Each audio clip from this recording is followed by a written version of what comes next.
Fala pessoal, sejam bem-vindos a mais um episódio aqui do Na Trilha Cast. Hoje a gente tem convidados mais que especiais. Eu tô aqui com o Guilherme Totti. E aí, Gui, seja muito bem-vindo. Obrigado. O Guilherme é gestor global de Legal Ops e com o Felipe Cofone. Felipe também já é de casa, né? Já tá aqui no Na Trilha há mais tempo com a gente. Gestor sênior de eficiência jurídica da Latam. Gente, hoje o nosso bate-papo, a intenção é falar um pouco dessas novas oportunidades que conectam eficiência, operações, a parte mais estratégica do jurídico, assim, do jurídico. E antes de mais nada, eu queria que vocês compartilhassem com quem está vendo e escutando a gente um pouquinho da história de vocês, profissional, e principalmente pontuando ali onde foi que houve, às vezes, uma cisão entre o direito tradicional, onde que o direito ali trouxe alguma insatisfação nos moldes como ele já estava ali atribuído à carreira de vocês. Gui, vou começar por você, então. Boa, maravilha. Bom, minha experiência, né? Eu sou formado em Direito, eu tenho esse background jurídico, apesar de trabalhar com Legal Ops. Eu já trabalhei em jurídico de empresa, trabalhei na Huawei um tempo, e aí eu percebi que eu precisava ir para o escritório de advocacia. Eu falei, bom, se eu quero ser um advogado e seguir uma carreira como advogado, eu vou ter que pagar minha penitência e ir para o escritório, na minha cabeça, na época.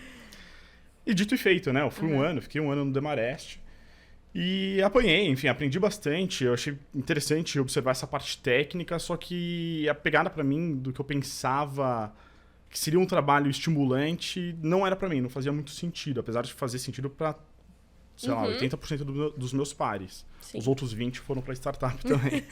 E aí, enfim, em escritório, em jurídico de empresa, uma amiga minha, que na época estava trabalhando num outro escritório tradicional também, ela falou, existe um negócio chamado Legal Tech. Startup, solução, inovação no direito, a galera tem o seu estilo também, você vai gostar. Eu falei, bom, vamos experimentar, né? E aí eu virei engenheiro jurídico numa Legal Tech aqui em São Paulo. Engenheiro jurídico um ano, área comercial da Legal Tech outro ano, conversando, enfim, com o mercado, entendendo dores, validando, enfim, algumas hipóteses que a startup tinha. E a Legal Tech era de gestão e geração de documento e contrato. Aí eu falei, bom, acho que, enfim, não quero seguir na área comercial, apesar de achar interessante. Eu falei, eu tô fugindo muito, né? Tanto é que um cara que trabalhava comigo, agora ele tá sendo vendedor numa empresa mesmo. Nada a ver com jurídico. Área de account, né? Exato. Ele virou coordenador de account executive lá. Então, eu falei, bom, não quero seguir esse caminho. Falei, bom, conversando com o mercado, eu vi que existia também um negócio chamado Legal Ops, né? E que estava começando mais forte no Brasil, né? Apesar de ter, enfim, uma longa história que acho que a gente pode bater um papo aqui. Eu recebi um convite da Gympass para iniciar a área de Legal Ops lá. Aí eu tô há quase 2 anos lá, e, enfim, experimentando coisas, testando, apanhando, aprendendo, entregando valor. E, enfim, acho que vale a pena a gente explorar também, mas é isso. O contexto, long story short.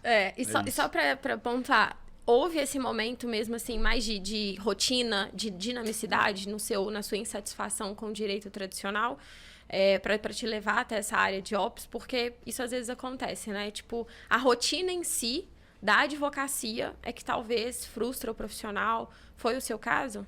Então, enquanto eu trabalhei no jurídico de empresa, era interessante entender que várias coisas que eram feitas de forma desorganizada e descentralizada poderiam ser unidas, poderia ser feito de uma forma um pouco mais eficaz. Talvez você fazer gestão de dados num Word não faz tanto sentido, né?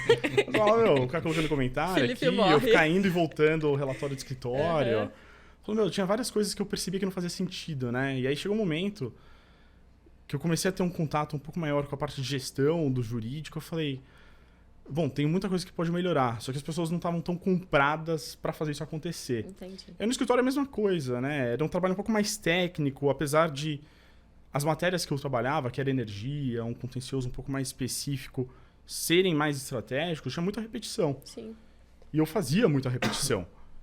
E aí eu falava, não faz sentido, né? Ficar pagando hora, o cliente pagando uma hora cara, né? De um escritório, enfim, que tinha um nome, que tem um nome, para ficar repetindo. Talvez seja mais eficiente o escritório, enfim, fazer de uma forma automatizada, ou da empresa, enfim, não sei, talvez pensar na forma que realoca os recursos de escritório. Mas eu ficava meio insatisfeito, assim, eu não concordava com o modelo de precificação, apesar, enfim, de ser bom para o escritório, eu não concordava com várias questões. E aí veio essa chuva, né, de legal tech, etc. Eu ficando 2 anos nesse meio, assim, eu falei, meu... É isso. Tem muita coisa errada no jurídico e aí eu tô há quase 4 anos nessa, direito e tech, direito e eficiência, enfim, seja lá o nome, e aí eu não volto mais, né? Boa, é isso aí. E você, Felipe, como que foi essa trajetória? Pri, minha trajetória começou, de fato, eu sempre quis fazer direito, aquela coisa bem de molequinho, não tinha segunda opção. Eu lembro de um vestibular não ter segunda opção. E as pessoas falam, não, mas isso... Eu falo, não, cara, eu quero fazer direito e ponto. Comecei no escritório de advocacia, contencioso, trabalhava com contencioso, e aí eu vi que eu não curtia o ambiente de escritório. Aquela coisa de, ir fórum todo dia, voltava... E, cara, peça aqui, peça ali, peça lá, peça aqui, peça lá. Eu falo, não, cara, acho que eu quero viver uma coisa mais orgânica de uma empresa maior. Saí do escritório que eu trabalhava, entrei no então Unibanco, dentro do jurídico do Unibanco. Falei, bom, vou ser um advogado in-house agora, né? Vou trabalhar aqui. E aí comecei a ver que era uma chuva de processos, né? Contencioso de massa, aquela coisa que você fala, cara, é muito processo. E aí, nesse exato momento, eu comecei a falar... Eu sempre me questionava como você pode fazer as coisas mais fáceis, né? Sim. Cara, deve ter um jeito de fazer isso mais fácil. E aí eu brinco que eu comecei a descobrir o Excel, assim. Eu comecei a migrar do Word. Sabe a base de dados que você brincou do Word? Eu comecei a migrar com o Excel. Só que sem menor conhecimento. Então eu lembro de ter que contar as células no dedo mesmo, porque eu não sabia que se você arrastava, você contava tudo. O dia que eu descobri isso, mudou minha vida, gente. Assim, mudou completamente minha vida e eu nunca mais voltei. Acho que eu tomei a pílula do Matrix lá e nunca mais voltei. Porque daí eu comecei a me dedicar e vi que esse tipo de coisa era muito legal e eu me encaixava muito. Então, os meus colegas discutindo a tese do consumidor, eu falava, não, cara, você não tá entendendo. Eu descobri uma macro aqui que dá pra juntar. Os caras falavam, oi, macro? O que é isso, cara? O que você tá falando? Excel, sai com isso. Isso não existe dentro do jurídico. E aí, nesse primeiro ponto, aí eu comecei a olhar modelo de remuneração de escritório. Cara, isso tá fazendo sentido, não tá? E aí eu tive bons líderes que viram que eu tava despontando nisso e falaram, não, vem cá, a gente vai te tirar aí do dia a dia do jurídico e a gente vai construir um sistema novo dentro do jurídico. Eu falei, cara, legal. Isso foi em que época, mais ou menos? Foi só pra gente entender. Cara, a gente tá falando isso mais ou menos em 2005, 2006. Sim. E aí, banco, né? Banco investe muito em tecnologia, não tem essa de comprar sistema. Não, a gente ia desenvolver um sistema do zero, começando os primeiros passos a falar de workflow. Sim. Bom, fato é que a gente ficou muito tempo em projeto, o sistema nasceu, funcionou, só que ele tava um pouco à frente da cultura do próprio jurídico, né? Então, quando você falava, olha, advogado, você precisa cadastrar um processo, o cara olhava e falava, não vou cadastrar um processo. Não é meu job description, não é meu trabalho aqui cadastrar processo. Fala, não, mas tem valor. E nessa época, eu comecei a ter muito contato com pessoas de fora do jurídico, consultores de fora do jurídico. Eu me formei em gestão de projetos. Eu falei, cara, eu vou tocar um projeto desse tamanho, eu preciso ter conteúdo, né? Então, eu virei gestor de projetos. E aí comecei a entender que eu estava gostando dessas outras coisas. Eu falei, bom, preciso de conhecimento. Fui fazer uma pós-graduação em administração de negócios. Eu falei, deixa eu entender. E aquilo me abriu muito mais a mente. Veio a fusão do Unibanco com o Itaú. Eu cuidei dessa fusão porque eu já era um braço diferente dentro do jurídico. Então, falou, bom, já que você toca projeto, faz essa integração, essa fusão das áreas completamente diferentes, com culturas completamente diferentes, mas que tinham ali, sim, muitas similaridades. Nesse momento, eu falei, cara, eu preciso de um curso mais parrudo, fui buscar um MBA de administração. E aí, galera, assim, esse é um ponto muito importante, porque a gente não aprende isso na faculdade de Direito. Então, eu precisei sair, buscar outros conteúdos. Foi sofrido, de verdade. Foi bem sofrido no começo, mas eu me achei ali. Eu me achei naquilo que eu estava fazendo. E aí, passada essa fase, voltaram para mim e falaram, bom, Felipe, agora você vai voltar a tocar processo. Eu falei, será que eu quero tocar processo de novo, né, gente? Assim, toquei processos, cara. E aí já com uma visão diferente, então era painel de gestão à vista, indicador, aquela coisa, um time dentro do jurídico um pouco diferente, mas eu falei, cara, eu tô achando que eu tô muito diferente daqui. Sim. E aí eu tomei uma coragem, saí do jurídico. Falei, cara, eu preciso entender, vou sair. Lembro que foi um papo mais difícil com a minha mãe, assim, né? Você fala, mãe... Ela fala, bugava, legal, né? Assim, minha mãe bugava. Ela fala, filho, mas você é advogado, o que você vai fazer? Eu falei, mãe, eu vou arrumar imóvel. falando, que? Eu falo, não mas tá tranquilo, eu tô feliz. Não, que bom. E aí, trabalhar em grandes instituições te dá essa vantagem que é... Você pode mudar de profissão sem mudar de empresa. Sim. Então, eu saí do jurídico, fui cuidar de regularização de imóveis. Então, os imóveis que o banco retomava de contratos de imobiliário, a gente regularizava esse imóvel, botava no leilão e vendia. E aí, eu comecei a cuidar disso. Comecei a me interessar, achei um número... Né? Achei um pessoal com uma cultura diferente. Era uma cultura muito mais pragmática, de números, etc. Falei, pô, tô me achando aqui. Sim. E aí que eu comecei a entender o que era uma operação, efetivamente, uma operação administrativa. Mas ainda uma operação pequena. Eu falei, cara, eu quero mais, eu quero ser grande. E aí eu mudei a minha carreira para operações do Itaú. Então não importava se era uma proposta de abertura de conta corrente, uma transação de cartão de crédito, passava pela estrutura que eu trabalhava, era uma estrutura gigantesca, orçamentos bilionários. E aí eu comecei a entender de fato o quanto a tecnologia era importante, o quanto a cultura, a excelência de números, a excelência na execução, uma cultura forte de números era muito importante. E isso, lá para 2018, já 2019, eu falei, pô, isso dá para aplicar lá no jurídico. O que a gente está fazendo lá? E aí, só para vocês entenderem a conexão, uma dessas esteiras que passava era a esteira trabalhista, era a esteira civil. Exatamente a parte de levantamento, cumprimento de obrigação de fazer, levantamento de subsídios, etc., cadastro. Fala, cara, por que não trazer isso? E aí começa a nascer o movimento de eficiência jurídica, exatamente olhando para o passado e falando, cara, nasceu lá o paralegal, já tinha uma função, aí nasce o movimento de legal ops, super importante, que, cara, abriu portas, né? Tirou aquele estigma do paralegal. Cara, controladoria, né? Vem a SOX, necessariamente você precisa ter controladoria. Aí você fala, tá legal, mas tudo isso tá desconectado com a estratégia da empresa. Exato. Como é que você conecta isso? Cara, qual é a estratégia da empresa? Eu fico assustado ainda como eu pergunto para muitas pessoas. Eu falo, cara, qual é a estratégia da sua empresa? As pessoas não sabem. E aí você fala, cara... E como que vai chegar no resultado se você nem sabe para onde a empresa tá indo? Como que você E agrega pior, você pode chegar num resultado super legal para você. Sim. Para a empresa, não. Não, A gente tem sempre o exemplo muito claro que é... Cara, você vai fazendo acordo em todos os processos. Legal, a empresa não tem caixa. Porra, cara, você não tá ajudando a tua empresa. Você tá desconectado com a estratégia da empresa.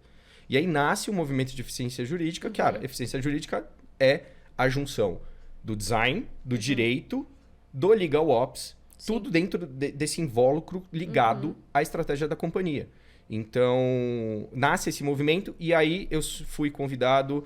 Isso eu já estou te falando mais ou menos uns 3 anos atrás. Eu fui convidado para inaugurar a área de eficiência jurídica na Whirlpool. E desde então eu tô lá super feliz e a gente vem gerando vários resultados bacanas. Show, incrível. Eu queria que tudo isso que a gente tá falando às vezes é muito novo para todo mundo, né? Igual o Gui falou, tem alguém falando de legal ops. Eu acho que as pessoas elas estão muito nessa fase agora de escutar uma coisa e falar, cara, essa palavrinha aí é nova. Igual o Excel foi novo lá pro Felipe. Eu acho que tá tudo surgindo agora. E antes da gente aprofundar em alguns aspectos aqui, eu queria que vocês pudessem trazer um pouquinho do dia a dia de vocês. Porque, peraí, o que é que o Legal Ops faz ali? Dá algum tipo de exemplo, de rotina, o seu também, só pra pessoa falar assim, cara, será que isso combina comigo? Isso não combina? O que você pode trazer pra gente, Gui, nesse sentido? O que eu entendo que faz muito sentido, né, nessa definição de Legal Ops, apesar de existir 1 milhão de competências, em cada empresa eles chamam de um jeito e tem uma tarefa. Pelo menos na Gympass, o que eu entendo no macro de Legal Ops é estabelecer alguns processos internos, jurídico, comerciais, que estejam conectados com o que o Felipe falou da empresa, né, com o objetivo final da empresa. Porque é aquilo, né, quanto mais longe da gestão, mais conectado estão as metas individuais das pessoas e onde elas querem chegar. Então, o Legal Ops, por exemplo, no meu dia a dia, o jurídico da Gympass é um jurídico de contratos, basicamente. Eu não tenho volume de processos, eu tenho um volume baixíssimo de processos. Aliás, foge de processo, né? Graças a Deus. Esses dias eu recebi um outbound, né? Falando, você quer fazer questão de jurimetria, tal, coleta. Falei, olha, eu não tenho processo, né? Eu até brinquei, eu falei, eu ouvi um amém, a pessoa, enfim, deu risada, a gente acabou conversando.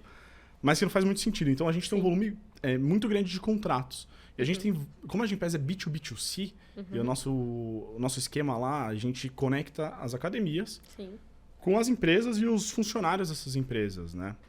Então, a gente trabalha com muito volume de contratos diferentes, a gente tenta padronizar. E o nosso objetivo macro, enfim, o trabalho que a gente desenvolveu uma V0, um MVP, e foi se aprofundando, é na gestão de contratos. Sim. Então, hoje em dia, o jurídico está dentro do Salesforce, dentro do CRM. A gente nem usa o Salesforce mais como CRM, está virando um ERP lá dentro da Gympass.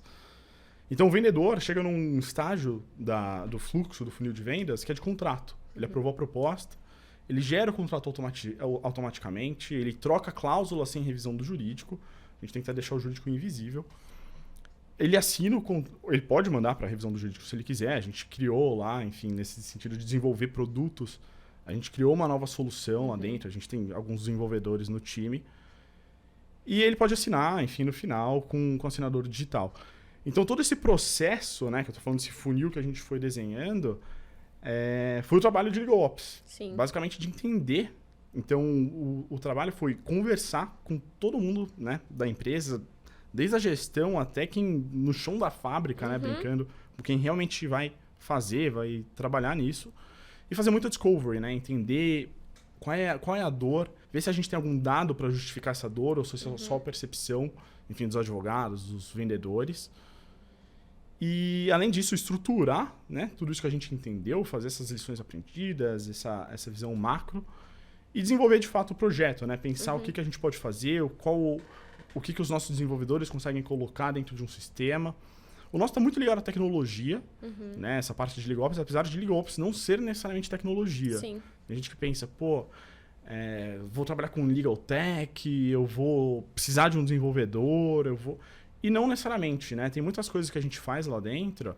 A gente criou uma newsletter do jurídico. Isso mudou muita coisa, como o jurídico é percebido na empresa. Sim. E a única tecnologia que eu precisei usar é o Gmail.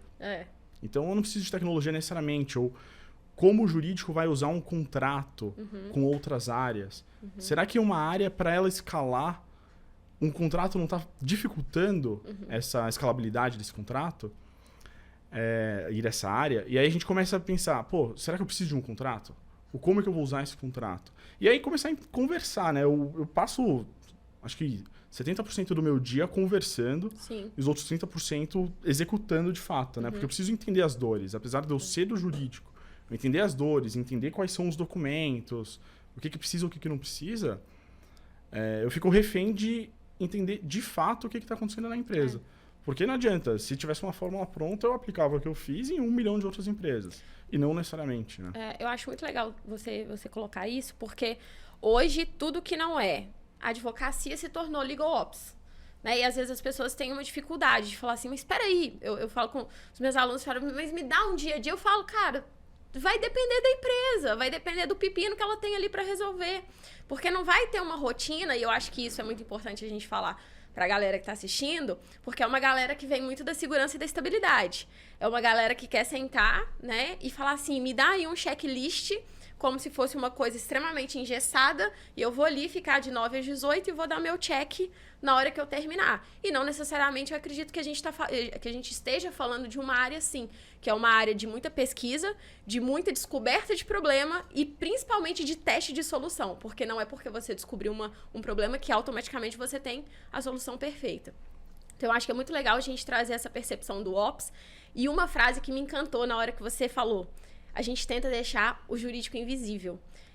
Eu acredito que a gente tenha também uma prerrogativa, assim, dos advogados, do direito, que é o seguinte, cara, é como se nós fôssemos inimigos do negócio. Né? Cara, você precisa de um advogado. Nossa, tô com um problema, tá uma bomba explodindo. E eu acho que a gente precisa trazer a perspectiva do direito parceiro, business partner. Então, né, vai passar pelo jurídico que vai demorar. Exato. Então, quando ele trouxe essa percepção de um jurídico invisível, no sentido de um jurídico que tá ali, que tá apoiando, e que não é aquela pedra no sapato do não, né? Eu tenho muito essa percepção, que o jurídico até então é aquela salinha, onde a empresa inteira tá se vestida de um jeito, o jurídico tá ali de terno e gravata, e a salinha do não, não pode, não dá, é perigoso, é risco, é isso e aquilo. Então, eu acho muito legal você trazer essa perspectiva de ops, que não é uma perspectiva tão engessada, não é aquela perspectiva do não. Eu acho muito legal você pontuar isso. Não, e algo curioso, né? Que os vendedores da Gympass não me ouçam ainda. Mas a gente, enfim, conseguiu estruturar, né? Todo mundo tá usando o sistema faz sentido, é fácil, enfim. Obrigado, designers, que nos ajudaram a construir toda essa UX, enfim. Mas uma coisa que a gente está fazendo agora é estruturar todos os dados e entender de fato o que está acontecendo na operação. Não adianta eu ter um sistema que é funcional se eu não coleto dado a partir disso, né? O nosso objetivo, além de ter um jurídico invisível, não é só fazer mais rápido, né? Fazer de uma forma mais inteligente. Sim. Que cada transação me traga algum tipo de informação, de um input. E agora, com tudo estruturado, dentro do Salesforce, num lugar só, enfim, seja Salesforce, seja qualquer outro sistema, a gente está conseguindo medir agora, né, no funil de vendas, quanto tempo demora de uma proposta ser aprovada até um contrato ser assinado, com ou sem revisão do jurídico. Legal. Com o template da Gympass ou do cliente. E a gente está começando a ver, muito curiosamente, que geralmente quando vai para o jurídico, o funil de vendas acaba sendo mais rápido do que quando não vai para o jurídico. E a gente está entrando na granularidade e tentando começar a entender agora o porquê que quando vai para o jurídico é mais rápido. Né? Porque deveria ser o oposto. O Sim. jurídico não é a área que demora, o jurídico não é a área É o gargalo, né? O gargalo do meu funil, né? Pô, a minha oportunidade demora 3 meses, 2 tá com o jurídico. Sim. Só que quando tá no jurídico é mais rápido. E o porquê que é mais rápido? Porque tem mais pressão, é um contrato mais relevante que vai pro jurídico analisar? Ou a empresa tem um processo de compras um pouco mais estruturado que permite que quando precisa de revisão termos e condições, isso seja um pouco mais eficaz, né? O bate-volta entre jurídico e jurídico de outra empresa, área de compras. Não sei, a gente não tem as respostas, a gente tem 1 milhão de dúvidas. Sim. A gente está tendo muitas reuniões, inclusive com a gestão da empresa, né? Com os C-levels, para entender a percepção deles no negócio. Porque o jurídico virou isso agora na Gympass. A gente não é um revisor de contratos, ponto. A gente está virando, na mesma estrutura de HRBP, né? Para virar um parceiro e pensar como viabilizar. Exato. Ou criar alguns thresholds para o jurídico revisar um contrato ou não. Então, a gente está nesse momento agora, né? A gente está estruturado, o contrato está funcionando, está rodando, o funil tá show. Mas e os dados agora, né? Esse é o nosso desafio agora. Sim. Ô, Pri, e tem uma coisa que o Gui falou aqui que é muito legal, cara, que ele usa Salesforce para resolver o problema, gente. Salesforce não é uma ferramenta jurídica nativa. E aí isso entra muito na questão que eu trago aqui, que é, cara, comoditiza seu problema. Sim. Não customiza ele, comoditiza. É uma commodity, cara. Eu preciso tirar uma coisa de um lugar A e levar para B. Legal. Tem N ferramentas para você fazer isso, porque geralmente o que a pessoa faz...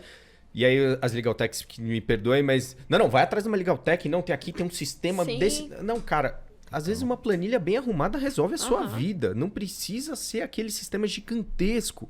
Então é muito legal ouvir isso, porque esse conceito de comoditizar o problema... E aí você vai a fundo no que é o problema, você sente a dor do seu cliente, aí você consegue desenvolver uma solução. É fantástico, cara. Isso é muito legal. E a gente entendeu que faz sentido estar onde o cliente final tá. Legal. Porque tem muita empresa que faz o caminho oposto, né? Então a empresa fala, bom, eu vou ter uma ferramenta que vai ser o centralizador e tudo que é do jurídico vai cair aqui. Eu sei que tudo que vem, não importa, o sistema filtra e cai para mim aqui.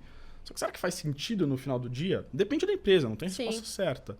Mas é isso, né? A pessoa tenta uma Legal Tech que vai resolver. Eu tenho 1 milhão de módulos aqui, contencioso, societário e tal. Não sei. A gente entendeu a dor, a gente viu que é o Salesforce. A gente tá pensando agora coisas para conectar com o Slack, sabe? Talvez alguma coisa de consultas recorrentes para o jurídico, de estar no abridor de na parte de mensagens, né, da empresa e não num abridor de chamado. Sim. Então a gente tá começando a viajar nisso, né? A gente viu que faz sentido, a gente testou. Enfim, pagamos caros, né? Enfim, foi muito investimento. Mas faz sentido, é algo que a gente vai ter. Enquanto a gente vai usando o Salesforce, eu não vou mais pagar para uma Legal Tech, por exemplo. Eu vou ficar lá ad eterno pagando só a licença de 20 advogados. E não ficar quebrando a cabeça, né? Porque o importante é ter o problema resolvido. Eu acho que o Felipe vai poder falar muito isso pra gente, porque eu acho que o pessoal agora que é direito e tecnologia, eles... eu tenho que me tornar um desenvolvedor. Não, cara, você tem que saber as ferramentas que existem no mercado e como que elas podem te auxiliar na resolução do seu problema. Ponto. Eu falo que eu tenho que saber o suficiente para não ser enrolado. Boa! Exato. É isso. Eu não tenho que saber desenvolver, eu não tenho que saber, enfim, ser o melhor gestor de projetos para ficar na squad do Xbox na Microsoft. Sim. Não, eu só preciso saber o suficiente para não ser enrolado, para ser funcional. E para ser ponte, né, principalmente entre um time e outro, que às vezes você vai ser a ponte entre o jurídico e um time de tecnologia. Então, o mínimo que você tem que saber para conectar essas duas pontas, eu acho que é o principal também, né? Exato. E não ficar enviesado na tecnologia. Isso de planilha... A gente já resolveu vários problemas nossos, ou com Excel, ou com Google Sheets, seja o que for. E tá lindo.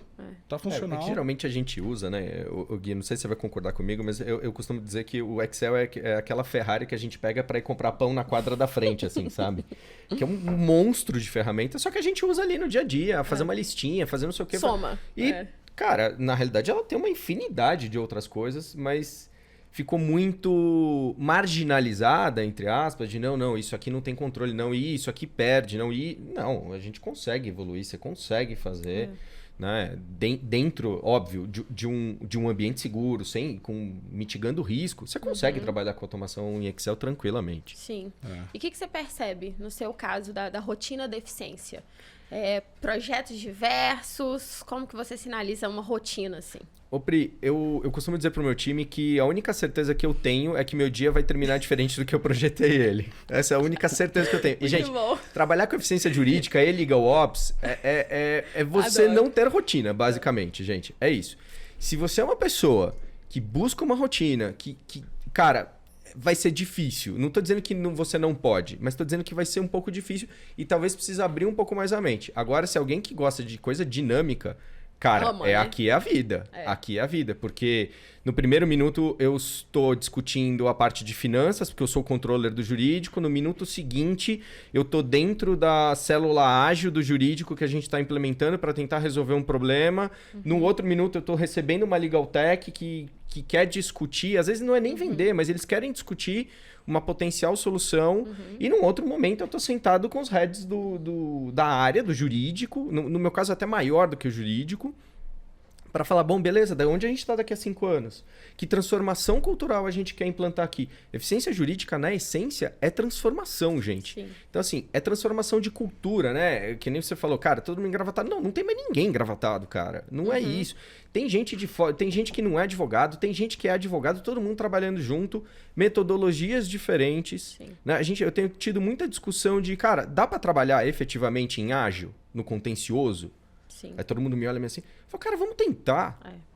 Né? E aí vem cultura do erro. Não, mas o que é cultura do erro? Meu chefe um dia, ele virou pra mim e falou, não, Felipe, mas, cara, a gente não pode errar. Eu falei, não, a gente pode. Ele, não, Felipe, vai dar revelia. Eu falei, não, cara, calma, não é esse erro que eu tô falando. Peraí, não é isso.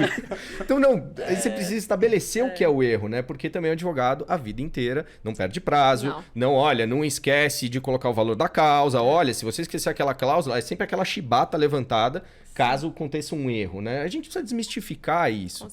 Precisa trazer um ambiente diferente para ser um ambiente de novas soluções, de uma nova propositura e de novas pessoas. Sim. Me incomoda muito quando eu entro no andar, seja da onde for, e eu vejo todo mundo meio igual.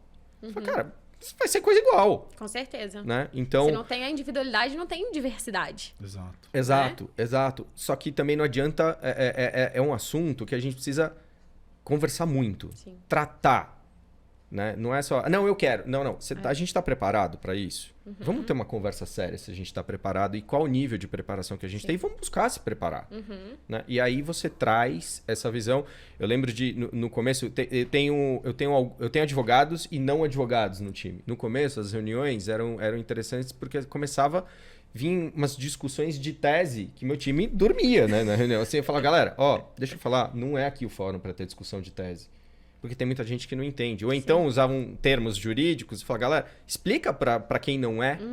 E aí até que isso virou orgânico hoje e todo mundo se entende. E eu tenho gente no meu time que fala, cara, eu não sabia que era tão legal. Inclusive eu tô entendendo tudo agora. Tô super conectado. Então o time se conectou muito. Então, acho que na essência é não ter rotina. Sim. Mas você tratar de coisas muito, muito, muito legais e que vão mudar o ponteiro. Isso para mim é muito importante. Então, quando eu sento para discutir estratégia, para onde vai, isso para mim é mover o ponteiro. É de fato como é que a gente consegue fazer o melhor e, de novo, conectado com a estratégia da empresa. Para onde a empresa quer ir? Aqueles valores correspondem aos meus valores? Cara, Perfeito. correspondem, então vamos aí. Boa. Eu queria conversar um pouco com vocês a respeito de perfil. O Felipe já até levantou a bola aqui que ele traz, né? Minha equipe é formada por advogados e não advogados. Foi assim que eu conheci o Felipe. Através de uma vaga que ele postou. E eu trouxe a polêmica lá para o Na Trilha, porque dentro da vaga aceitava a candidatura, era para gestão de eficiência, né?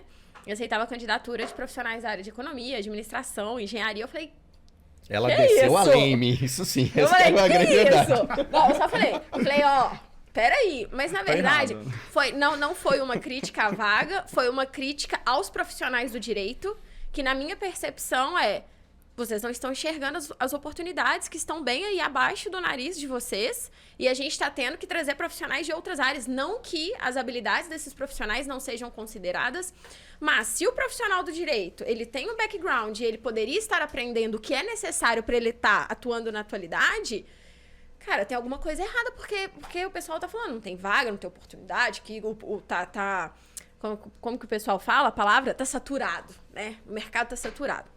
E eu queria ver a percepção de vocês em relação a esse ponto em si, de perfil de profissional. O que vocês... hoje a gente sabe que o direito ele não é mais só advocacia e concurso público. A gente tem agora profissionais do direito tomando novas frentes, que não é ali o ajuizamento de ações, interposição de recursos. Como que vocês percebem a necessidade, Felipe? Vocês são gestores, vocês têm pessoas no time de vocês. Como que vocês analisam um perfil legal da pessoa que quer trabalhar nessa área? O que ela tem que levar em consideração na busca profissional para atuar nessa parte de gestão, tanto em ops quanto eficiência? Vou começar por você, Fê, aqui. Tá bom, Vamos lá. Cara, e aí eu vou compartilhar como é que eu faço entrevista, inclusive. Eu não leio currículo. E entrevista pra mim é uma coisa...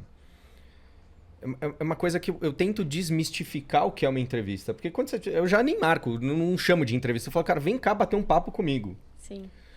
Porque entrevista...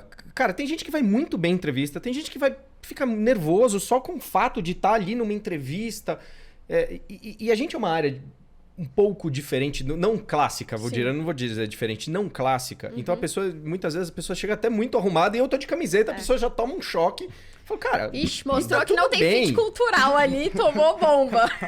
E a própria pessoa acha isso, Sim, né? Ela se auto-julga, fala, nossa, eu tô muito diferente, sabe aquela situação? Sim. E pra mim, cara, você trabalha do jeito que você quiser, Claro. né? Então, já começa por aí.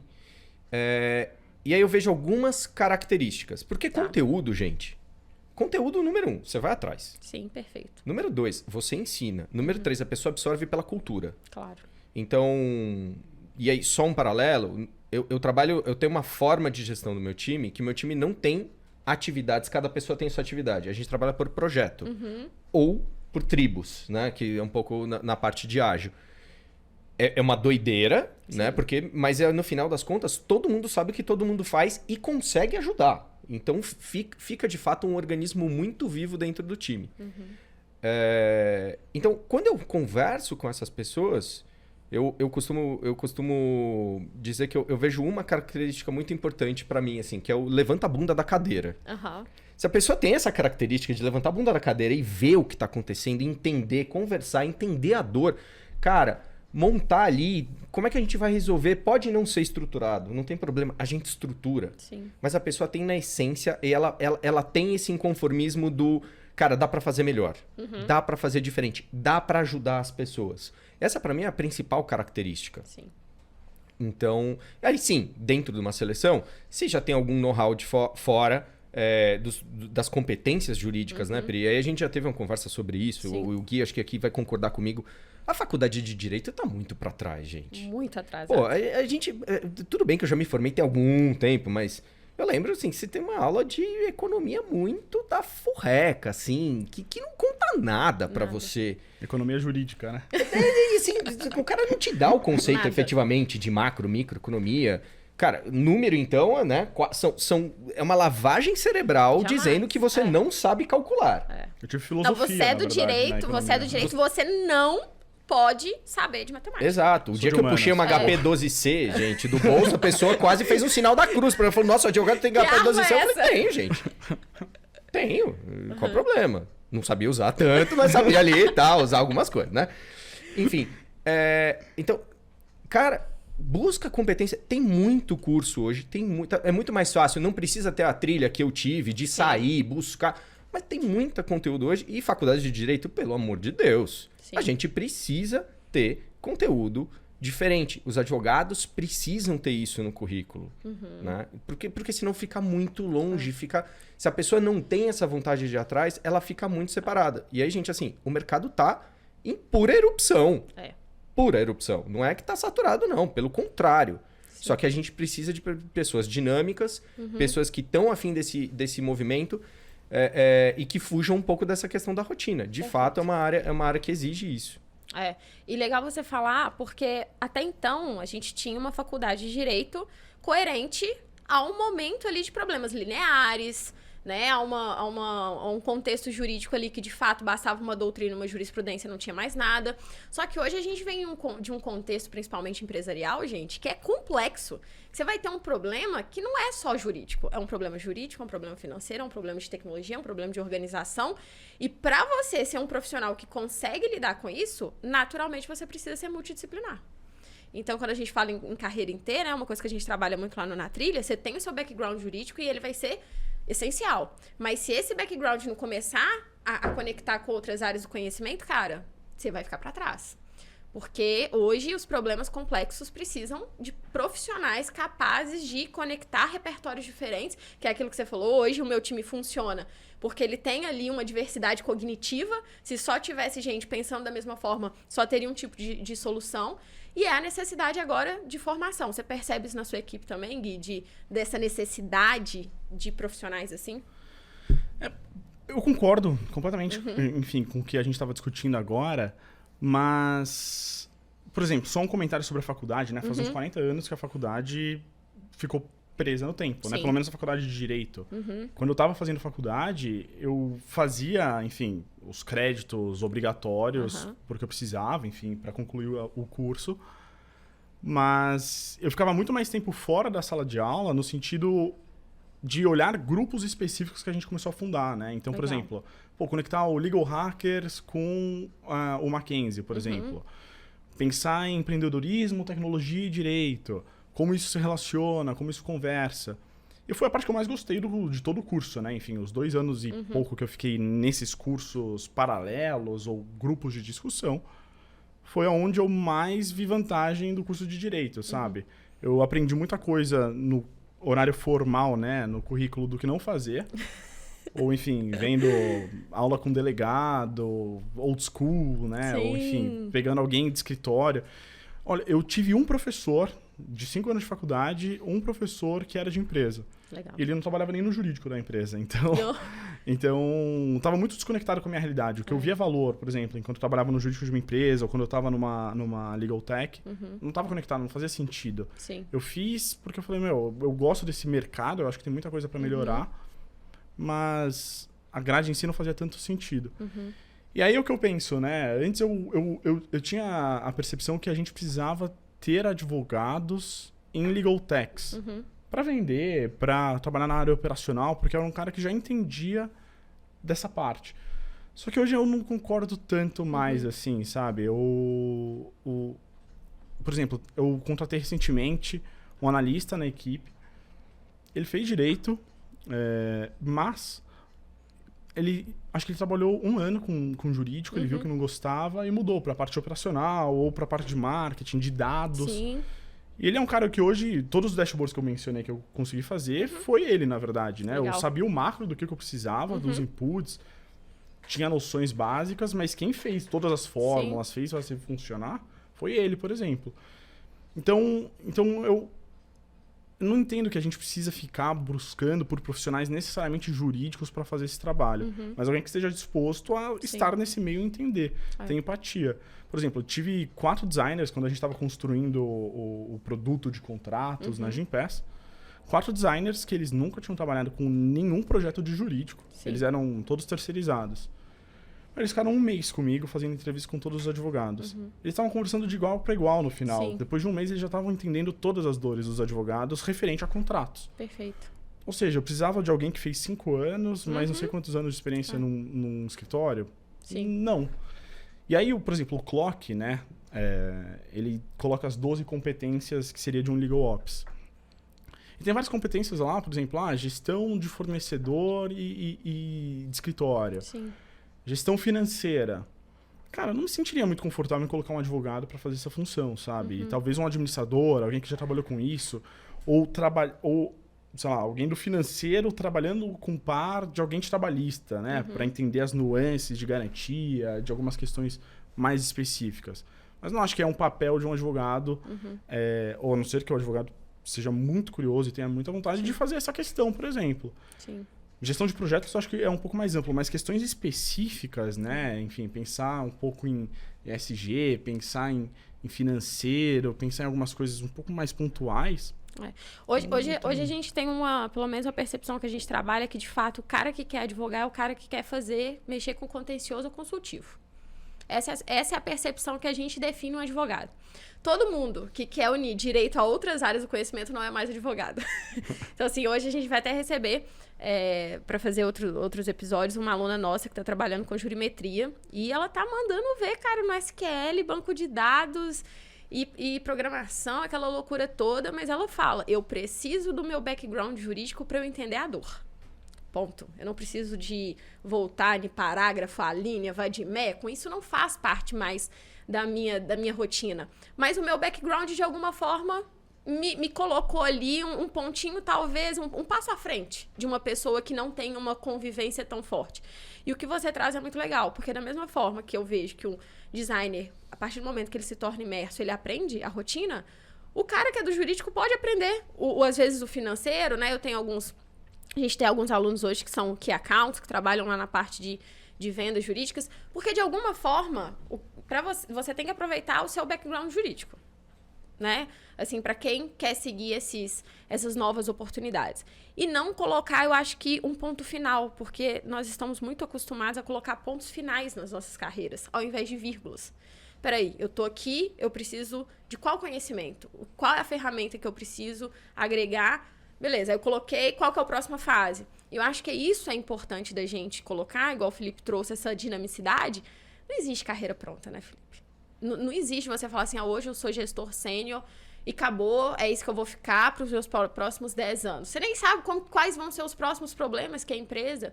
Então, eu acho que é isso que a gente precisa mostrar para os profissionais, que eles não precisam se colocar dentro de uma caixinha e falar assim, isso aí não é minha competência. Eu, recentemente, esse ano, eu comecei um MBA. E foi muito difícil a decisão de eu fazer um MBA, sabe? Em gestão empresarial, Sim. Algo um pouco mais amplo, genérico, mudar o foco. Todos os meus amigos, né, de faculdade, de escola, que foram fazer direito, para eles é muito claro, né? Quem trabalha em escritório, a carreira, é dolorosa, é difícil, mas você já sabe o seu próximo passo. Você sabe o que você tem que fazer. Ou, enfim, você consegue se espelhar em alguém e falar, olha, o passo é esse, eu vou fazer uma especialização aqui, depois eu vou fazer um LLM lá fora, daí eu vou voltar e tal. Para quem tá nessa carreira de Legal Ops ou eficiência, enfim, nessa parte nova, não tem um caminho muito desenhado. Não tá trilhado, né? Eu não consigo Vocês olhar estão alguém... trilhando agora. Eu não consigo olhar alguém e falar, olha, é isso que eu tenho certeza que eu quero fazer. E aí foi difícil essa decisão, eu falei, eu tenho completa certeza que eu não vou voltar para o jurídico tradicional, que eu tô em direito, tecnologia, processos, enfim.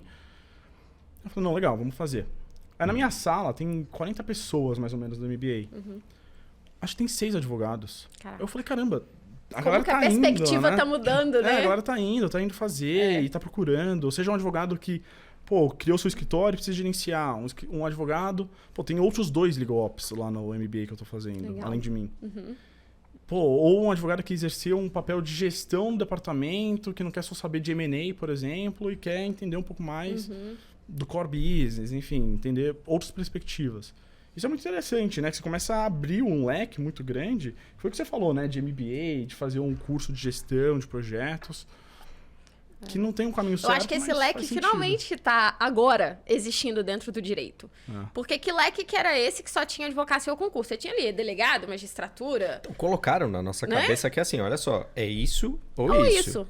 E acabou. Você não Aham. pode fazer mais nada, você não pode ser diferente. Cara, é isso aqui. Inclusive, aprende a dar 2 tipos de nó na gravata, porque você vai precisar. Exatamente. Né? Então, e aí, Gui, muito legal que você contou isso, porque eu, quando fui fazer o MBA, e aquela coisa, né? Bicho estranho. Então, para entrar no MBA, eu precisei fazer umas outras matérias antes de começar, porque eu não tinha o background. E aí eu tenho 2 irmãos mais velhos do que eu, um engenheiro e um economista. O bullying rolou solto, né? Eu falei, galera, vocês precisam me ajudar. Eu não tenho ideia como fazer uma função. Eu não lembro. Né? E aí, foi doloroso? Foi. Sim. Cheguei a pensar, eu lembro na minha segunda aula do MBA, que eu liguei pra minha esposa, tinha acabado de casar, eu falei, ó, eu acho que eu exagerei, esse troço aqui, esse trem aqui não é pra mim não, Sim. cara. Ela falou, cara, não é se você não quiser. Boa. Né? E aí foi que eu falei, não, vamos lá, cara, não é possível que eu não consiga fazer isso. Então, e aí mais recentemente, muito na linha que você falou, cara, eu preciso entender a língua, eu posso não saber fazer tudo, mas eu preciso entender para conversar. Eu fiz um curso de ciência de dados em Chicago. Cara, a mesma coisa, assim, aquele mesmo medo, você fala, Um ET. quê? Cara, o que vocês estão falando? E aí, assim, não, peraí, vai, senta a bola no chão que você vai conseguir. Então, e é muito satisfatório, porque daí você consegue, você ganha, você tem essa vitória. E sim, eu sento com o cientista de dados e falo, cara, vai lá, qual o modelo que você vai usar, por que você vai usar esse modelo, qual a veracidade do dado. E aí você consegue ir desenvolvendo você e as pessoas que estão com você, que olham e falam, cara, o meu chefe continua estudando. Por que eu não vou continuar estudando? Então, o que eu não vou agregar? Por que eu vou ficar parado? Então, eu acho que isso é muito rico. E, galera, a arena abriu. Eu acho que o Gui falou. A arena abriu. Você não compete mais só com advogado. Vocês Exato. competem com o mercado inteiro. Exato, perfeito. E o que eu queria trazer aqui para nossa próxima rodada é porque vocês já estão profissionais, inovadores e que já estão aí numa fase de gestão, né, de liderança dentro da empresa de vocês. E é uma coisa que o pessoal que começou a escutar, ver os nossos podcasts falando assim, Priscila, pelo amor de Deus, traz uma luz de remuneração pra gente. Porque hoje a gente sabe que, infelizmente, na advocacia tradicional, a gente tem vagas absurdas aí de R$1.000 com pós-graduação em inglês e liderança, né? E eu queria que vocês talvez pudessem falar um pouco o que vocês percebem de futuro, de tendência, se é uma remuneração compatível, se dá para ter boas expectativas nessa área de gestão aí para quem se interessar. Legal. Vou começar aqui, então. Gente, quando surge, e aí eu tô falando Legal Ops, surge lá mais ou menos na década de 80, 90, surge o movimento de Legal Ops, surge a Clock, né, global. Ali foi o primeiro passo de algo que eu chamo que foi a revolução do administrativo, do cara do administrativo. A gente queimou colchão, gente. Foi isso que a gente fez lá naquela época. Porque, cara, busca um café, puxa uma passagem pra mim, chama um táxi, pede um reembolso. Cara, isso não é job scope de ninguém. Isso é atividade ruim, né? Então, primeiro ponto, se livrar disso. Segundo ponto, estabelecer o que era esse job. De fato, e eu acho que a Clock foi muito inovadora quando nasceu, trazendo essas competências. E aí depois a eficiência jurídica também tem um framework, enfim. Para daí você olhar e falar, cara, qual é o profissional e qual é a importância que ele tem dentro do time. E aí, galera, assim, o que eu posso trazer para vocês primeiro ponto, eu falei da agenda de transformação. Então, não existe diferença se é um advogado de tributário, se é um consumidor ou se é um cara de eficiência jurídica. Perfeito. Eles têm as mesmas faixas salariais, eles têm os mesmos grades que a gente chama aí, para quem trabalha em empresa isso é mais comum, para quem não trabalha são as trilhas de evolução, seja no mesmo cargo ou seja num cargo seguinte. É a mesma. Sim. Então não tem o que ganha mais, o que ganha menos, você tem a evolução das pessoas de acordo com a sua maturidade, o seu merecimento, que vão caminhando. Mas não tem mais aquela, graças a Deus, aquela diferença de, não, olha, então se é uma carreira aqui administrativa, você vai ganhar bem menos do que o advogado. Não, porque o advogado... Não, isso não tem. Então, essa eu acho que é uma tendência. Sim. E os times de Legal Ops, de eficiência jurídica, passam a ser o maior time dentro dos departamentos, gente. Então, por quê? Porque agrega muito valor prova muito valor e consegue mais investimento. É mais simples de você conseguir investimento e ajudar os advogados. Então, o meu time, eu posso trazer aqui para vocês, o meu time cresceu exponencialmente. Sim. Exponencialmente. A gente multiplicou em 3 anos, o time multiplicou por 6. Que legal. Então, de fato, a gente tem um time, uma estrutura inteira montada para atender todo o jurídico da América Latina, inclusive, não só mais Brasil, porque a gente fala, né? Não, o Brasil, tá, não sei o quê. Cara, México tem as mesmas dores, Colômbia tem as mesmas dores, Argentina tem as mesmas dores, Estados Unidos tem as mesmas dores, mesmo tendo um sistema diferente, mas todo mundo tem dores muito similares. Então tem espaço, assim, o mundo é de vocês, gente, é o que vocês quiserem. Muito, muito legal você falar isso, porque vem aquela palavrinha, o paralegal, né? O bacharel em direito. Eu tenho IT do bacharel em direito. Não pelo termo, mas pela inferiorização que ele é tratado aqui dentro do Brasil. Mas as pessoas têm essa percepção. Se não é advogado, é paralegal. E se é paralegal, tá subordinado, tá inferior ao advogado, então merece ganhar menos. Eu acho importante a gente trazer essa percepção de que, cara, não é bem assim. Existe ali uma complementariedade, porque não adianta o advogado ficar ali cumprindo prazo, batendo cabeça ali no judiciário, se isso não se tornar um benefício, se isso não for analisado estrategicamente para a empresa. Então é legal a gente trazer para o pessoal começar a acordar e ver que não é modinha, né? Legal Ops não veio para ficar ali 1, 2 anos e vai sumir, né? O que você percebe dessa tendência também de Ops? Aqui é basicamente a mesma coisa, assim, no sentido de grades e tudo mais. A gente tem muita dificuldade de conseguir calibrar o jurídico com o Ops, apesar de estar tudo no mesmo guarda-chuva. Sim. Porque é muito difícil eu falar o OKR de um advogado e qual que é o OKR de Ops. Mas como os dois estão na mesma caixinha, eles vieram do mesmo lugar, eles estão entregando benefícios para as mesmas pessoas, os mesmos clientes internos, a gente calibra todo mundo junto, os mesmos pay ranges, os grades são exatamente os mesmos. Então não tem diferença, sabe? É um pouco difícil no sentido... Pô, você vai pensar, um advogado está agregando valor por revisar X contratos. Aí como é que você analisa o de um analista de um legal ops, por exemplo? Porque ele possibilitou a automação dos contratos que não passaram por revisão do jurídico. Enfim, é um exercício que deve ser feito, que ainda não está muito bem determinado, muito bem desenhado. Mas ele é do mesmo nível, né? A gente, por exemplo, tem uma paralegal hoje em dia lá na empresa, que ela responde diretamente para a DPO. E ela vai ser calibrada junto com todos os advogados do mesmo grade lá na Gympass. Então não vai ter essa diferenciação, é o mesmo salário, enfim. E é isso, na verdade. Não tem muito... Não foge muito, né? Não tem essa diferença de paralegal ser inferior a um advogado. Inferior, né? E uma coisa que eu queria mostrar, gente... Quantos anos você tem, Gui? Tenho 24. Nós vamos falar disso mesmo? Ai! Nossa, 24! Nós vamos falar disso? É ilustrativo, eu acho que vai agregar. Mas os 24 do Gui doeu meu coração. Mas por que eu quis te perguntar a sua idade? Porque sucesso, né? Muito entre aspas, mas ter resultado, conseguir uma escala legal na nossa carreira. Na via tradicional, eu acho que era muito... representava cabelos brancos. A questão de senioridade, de maturidade. Putz, eu só vou ganhar X, assim... Quando eu ficar ali 20, 30 anos com o meu nome, eu tenho que ter... Ou eu venho de uma família super tradicional e tô dando continuidade ao escritório, ou eu vou estar ali suando bastante até chegar no nível ali de um escritório muito antigo e tal. Eu queria que você trouxesse essa perspectiva pra galera que tá vendo a gente, porque hoje existe a perspectiva da galera que talvez passou dos 30, tá frustrada no direito, mas tá com medo de mudar. E eu queria que o Felipe trouxesse essa perspectiva de, cara, acorda. E você também, no sentido de, gente, a água tá passando, o rio tá correndo. Não existe mais você não poder ter um cargo de liderança, você não ter um impacto legal, construir uma carreira de resultado. Você não precisa de chegar nos 50 anos de idade. Então, acho que é um contraponto, né? Doeu aqui no meu coração hoje, escutar o Gui com 24. Mas eu acho que essa é a realidade que a gente precisa trazer. Acordar as pessoas para que não é cedo demais e não é tarde demais para a gente correr atrás do que a gente verdadeiramente quer e acredita para a nossa vida profissional. Grande parte do time... A gente teve um evento global da Gympass. Enfim, veio todo mundo. Ficamos num hotel lá em Avaré aqui. grande parte do time não sabia, a galera achava que eu tinha 30 e poucos anos, né? Aí eu falei, né, que eu tinha 24, a gente tava conversando, não sei. Sim. E aí ninguém acreditou, tava todo mundo pensando, né, pô, como é que isso funciona, lá.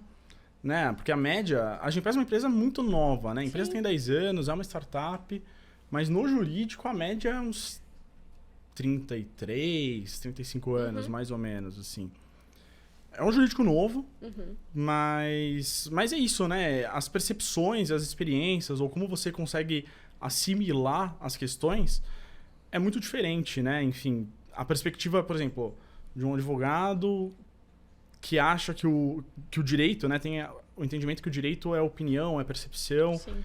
E, na verdade, o direito é muita estrutura lógica, né? É muita formalidade básica, né? Pô, se eu tenho não sei, eu leio uma petição inicial que tem A mais B, eu sei que eu tenho que colocar C lá, enfim. E tem advogado que não, que vai pensar em doutrina, não consegue concatenar algumas questões ou percebe de jeito diferente, né? Porque foi treinado de um jeito diferente. E aí, isso...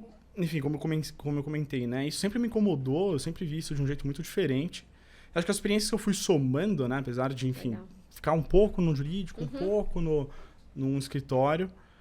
E a Legal Tech, pra mim, abriu muito a minha cabeça, sabe? Então, essa percepção que eu tive, assim, acho que agregou muito no lugar que eu tô hoje, né? Tô apanhando um monte ainda. Tem 1 milhão de coisas ainda que eu gostaria de fazer, que eu não faço a mínima ideia de como. E acho que isso nunca vai mudar também, né? Sim. Mas é isso, não sei, acho que são as percepções e como você vai conseguindo enxergar e concatenar as coisas que você tem pela frente. E só você percebe um ponto aqui que eu queria colocar. Nós do direito, a gente sempre foi muito doutrinado a ter obrigação meio, não obrigação fim. Eu vou ali, eu cumpro o prazo, eu cumpri o prazo, eu protocolei a petição, meu serviço está feito. Se vai vir uma procedência, poxa, já não é mais a minha obrigação. Eu acho que essas novas carreiras dentro do direito, elas não necessariamente trabalham mais com uma obrigação tanto de meio. Eu não vou te qualificar, eu não vou te remunerar mais só pelo seu MBA, pelo seu mestrado, pelo seu doutorado, pela tese, não. Peraí.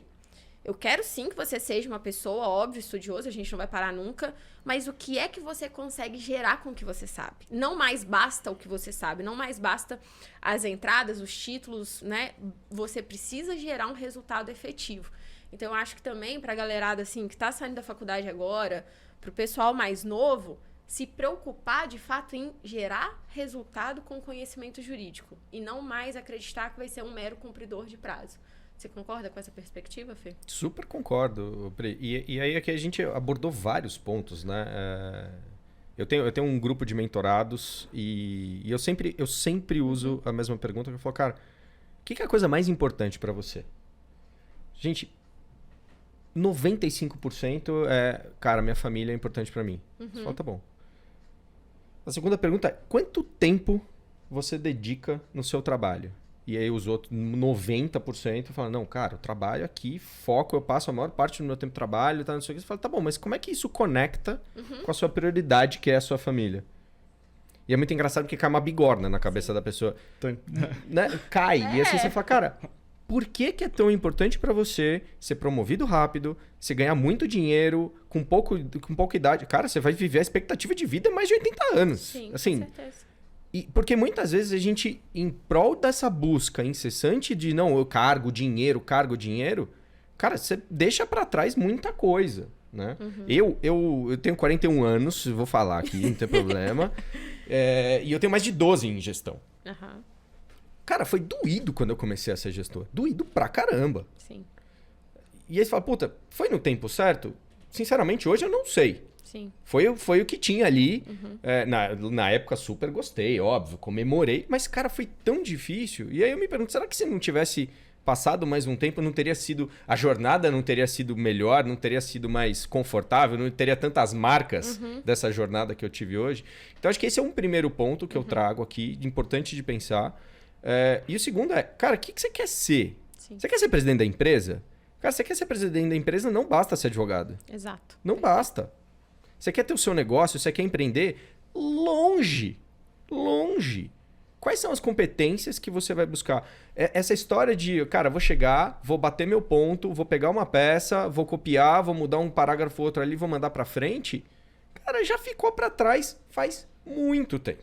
Faz muito tempo, né? Sim. Então, eu tenho uma conversa, às vezes, muito, muito boa com o jurídico, que eu falo, cara, ganhar processo é bom? Aí todo mundo primeiro fala, Você fala, tem certeza? Vamos fazer o custo do dinheiro no tempo? Porque para ganhar, você precisa ter um dinheiro reservado ali do que a gente chama de provisão. Quanto tempo você vai ficar discutindo esse processo e esse dinheiro ali gerando juros, correção, e a empresa não está usando esse dinheiro? Aí é engraçado porque dá uma tela azul de vez em quando, né? Ele fala, pô, eu também não sei. Eu falei, eu também não, vamos calcular? Vamos ver se faz sentido? Óbvio que faz, né, gente? Sim. Aqui é um paralelo. Mas ele faz até um determinado momento. Você não vai pegar aquele caso de R$30 que você tá com um consumidor ultra tritado por R$30. Sim. Cara, você tá deixando muito valor em cima da mesa. Com certeza. Então, assim, quais são os valores que você vai gerar para o lugar que você trabalha e para você? Esse é o recado que eu queria deixar para todo mundo. Qual é essa geração de valor? Sim. E principalmente porque eu gosto da sua história, porque é a coragem de buscar aquilo que faz sentido. Hoje você tá com 41, mas lá atrás você teve que deixar o tradicional para falar, cara, eu vou seguir um caminho diferente. Sair, vai pro banco, faz isso, faz aquilo. E eu acho que é esse movimento constante de... Tudo bem, eu preciso ter uma projeção de onde eu quero chegar, mas o como necessariamente eu vou chegar não vai ser uma linha reta. Às vezes vai ter muitas curvas, vai ter altos e baixos. E tá tudo bem, porque essa é a vida. A vida não é pra ser certo, não é pra ser um checklist. E eu acho que a gente precisa deixar isso. Poxa, se você hoje, de alguma forma, tá inconformado com a sua vida profissional, levanta a bunda da cadeira e vai fazer um trem diferente. Sem esse papo de, ai, tô muito velho. Ai, as empresas não querem mais. Porque vocês, como gestores, existe ali, não contratamos acima de 35, 40 anos? Não existe? De jeito nenhum. Zero. Então, eu acho que parte mais da pessoa, dessa busca, do inconformismo, né? Porque quando tá tudo quentinho, tá bom, né, gente? O problema é, de fato, na hora que as coisas não ficam tão legais. E pra gente começar aqui a encerrar o nosso bate-papo, eu queria que vocês pudessem trazer uma dica, de repente, para quem está começando ou para quem vai buscar uma transição para a área de gestão, de eficiência. O que é que essa pessoa, de repente, pode dar como primeiro passo? O que é que ela tem que pensar? O que ela, de repente, tem que agir aí? O que vocês poderiam dar de dica para essas pessoas? Vai lá, Gui. Bom, falar o que eu fiz, né? O que eu testei e validei para mim. Eu testei muita coisa, assim, no sentido... Eu não tive a percepção, né, por exemplo, no começo da faculdade, que eu ia trabalhar num escritório e ia ser isso pro resto da minha vida. Ou que eu ia trabalhar numa empresa e ia ser isso pro resto da minha vida. Eu sempre tive a mentalidade de ficar testando. Perfeito. E experimentar, me entregar. Enquanto eu tava no escritório, tava lá, terninho e tal, indo pro fórum se precisava. Sorte que eu ia uma vez por mês. Mas ia, enfim, ia pro fórum, fazia peça, ficava até de madrugada, se precisava, ficava.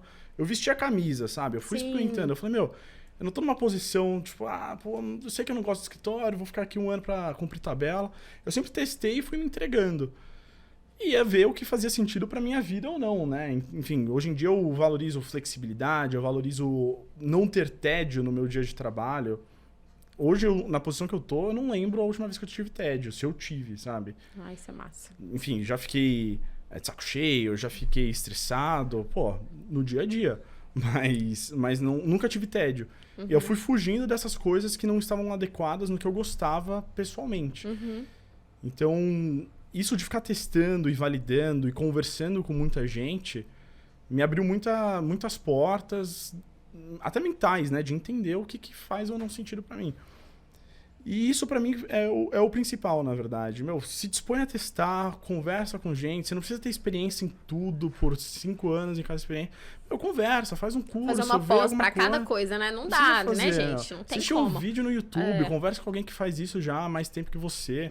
Alguém que saiba, sei lá, uma aula antes de você, já pode te ensinar, com sabe? certeza.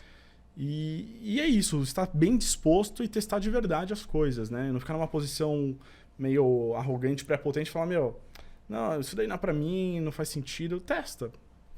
Qual é o pior que pode acontecer, sabe? Sim. É você saber o que você não gosta. Maravilha. Exato, boa. Eu acho que uma boa prosa. Cara, conversa com as pessoas que estão ali, entende. O Gui trouxe isso e é muito rico. Cara, testa. Sabe, você tem a vida inteira. Por que você vai ficar ali, né, travado numa sentença condenatória definitiva, gente? Pelo amor de Deus, não é. Né? Então, testa. Conversa com as pessoas, entende o ambiente, entende. E acho que uma coisa principal, Pri, o que você quer? Não por quê. É o que você quer. Não, porque geralmente assim, não, eu vou ser um advogado tributarista porque ganha bem. E aí... Não é o porquê. Mas o que você quer? Diz assim, senta na frente do espelho e se pergunta realmente o que você quer. E aí, a partir dessa resposta, vai atrás, entende, sente se aquilo que você queria de fato, corresponde com aquela realidade. E aí, cara, vai ser feliz. Eu acho que esse é o ponto. Dinheiro, galera, o dinheiro vem. O dinheiro vem. Se você faz bem e faz porque gosta, o dinheiro vem. E é verdade. Porque você só consegue dedicar muito, vestir a camisa, se de alguma forma aquilo conecta com você. Se você é um mero batedor de ponto, cara, você tá ali na mediocridade. E eu gosto muito daquela premissa, né? Quem planta, colhe. Então, se você planta, vestir a camisa, tá ali, entregando o seu melhor, a sua colheita vai ser a melhor. Eu acho muito, muito legal. Gente, queria muito agradecer vocês pelo bate-papo. Foi riquíssimo essa entrega, essa troca. Espero que todo mundo que esteja assistindo, ouvindo a gente também. Vocês vocês querem falar LinkedIn de vocês para, de repente, as pessoas se conectarem? Vou deixar aqui. O meu nome é Guilherme Totti. Coloca Guilherme Totti, você já vai achar. TOCCI. Manda bala, a gente pode trocar uma ideia. Enfim, eu tenho feito benchmark quase que toda semana. Então, legal. Me ajuda muito, pelo menos. Eu tô também, meu nome, Felipe Cofone, é fácil de achar. No YouTube vão achar um deputado de Pedrinhas, tá? Não é meu parente, gente, é só uma coincidência. Mas eu juro que eu existo no LinkedIn lá, tô como Felipe Cofone. Show. Gente, então, muito obrigada. Deixa aqui, dá o seu like, deixa os seus comentários pra gente. Caso você tenha alguma dúvida, a nossa equipe vai responder pra vocês. E mais uma vez, gente, obrigada por tudo, pela companhia, pelo papo, foi incrível. Valeu, obrigado. Obrigado. Até mais.